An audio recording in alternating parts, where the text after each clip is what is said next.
Walkabouter's Guide to Australia, or whatever we end up calling this thing.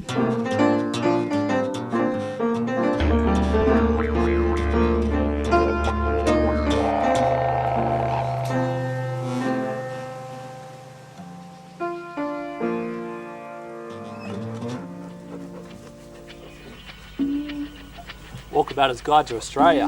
Or whatever we end up calling this thing. Burning deep within my soul, a place where men and dreams have vanished. Pleasure waits to take its toll. You know I hear you calling to me. Wild bird flying across the moon. All my plans are cloaked in darkness. Seems like tomorrow can't come too soon. You know I hear you calling to me. An island lost in a lonely sea, reaching across an endless ocean. Feel your mystery calling me back where the sea is the only motion. G'day, welcome back to Adventures of the Blue Car. Without the blue car. Hopefully you got your 3D glasses on right now. Otherwise, you would not get the full effect of the 3D action of a narration documentary. We're in the Southern Hemisphere. We're in Australia. We're at a place called Botany Bay. This is where Australia kind of started, after the Dreamtime. Captain Cook discovered this bit of land right here in 1770, a while back now.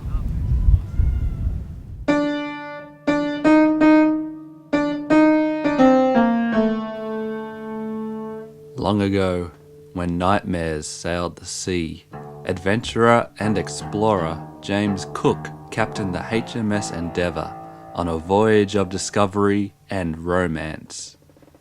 Or so he daydreamed. For you see, the Endeavour was little more than a scientific barge. Everything from star mapping missions to transporting cups of tea.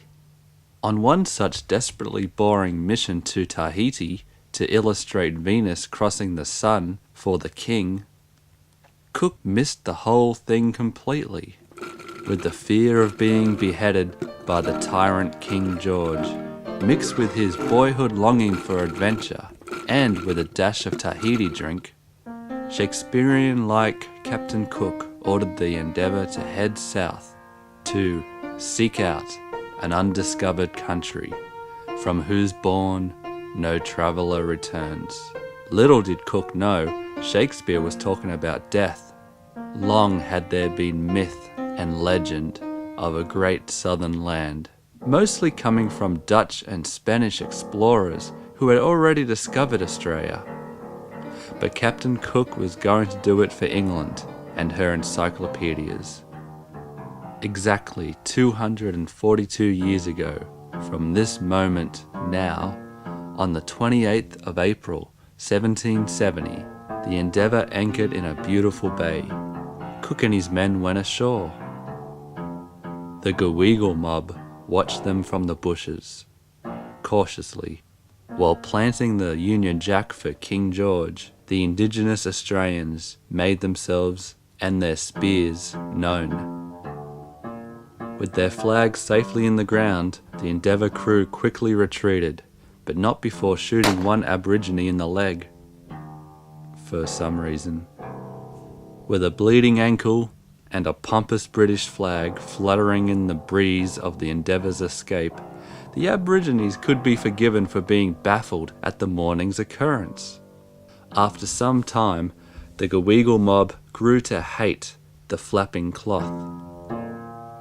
So they began a corroboree, summoning spirits from the Dreamtime, to fly a kookaburra and cockatoo to England and plant the Aborigine flag there and see how they like it. So later in London, King George was preparing to knock off Cook's head for failing to document Venus crossing the sun in illustration form when the Aboriginal flag harpooned upon the front lawn of Buckingham House. Mistaking the flag's amber sun for Venus, the king thanked Cook and let him continue voyages of discovery. But more about those dark tales when we visit Hawaii. Today, Captain Cook is remembered for discovering a place that was already there, and we honour him by painting his head on garbage bins. This is what he said about Indigenous Aussies. In reality, they are far more happier than we Europeans. The earth, the sea, furnishes them with all things necessary for life. Love him or hate him, hero or villain, today, a lot of people enjoy this earth and this sea of Australia, thanks to him and the people who followed after to Botany Bay. That's right, this is where Captain Cook landed in 1770. It is good being back in Australia, but I did leave that blue car back in America.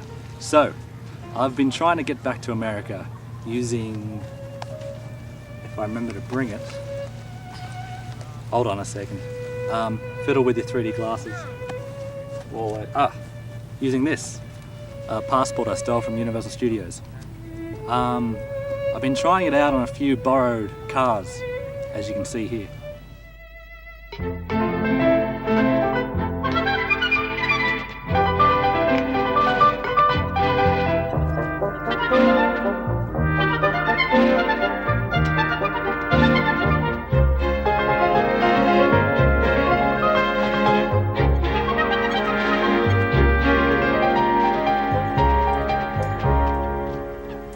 Okay.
But it never worked.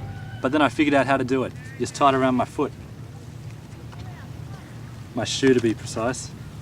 Oh, you can't see here. Just like this. Okay, I'm hoping for Mount Rushmore. That's where I left my car parked. Hey, if you ever go to Mount Rushmore, just leave my car alone. The keys are probably still in the ignition. I'm hoping it's still there, but who knows. I don't know the crime rate of Mount Rushmore. So I'm hoping to go there. Or maybe New York. New York would be cool to end up in. But anyway, time to leave good old Australia again. And the birth of Australia, right here, seems to be the best place to leave from. Well, you're welcome to come with me.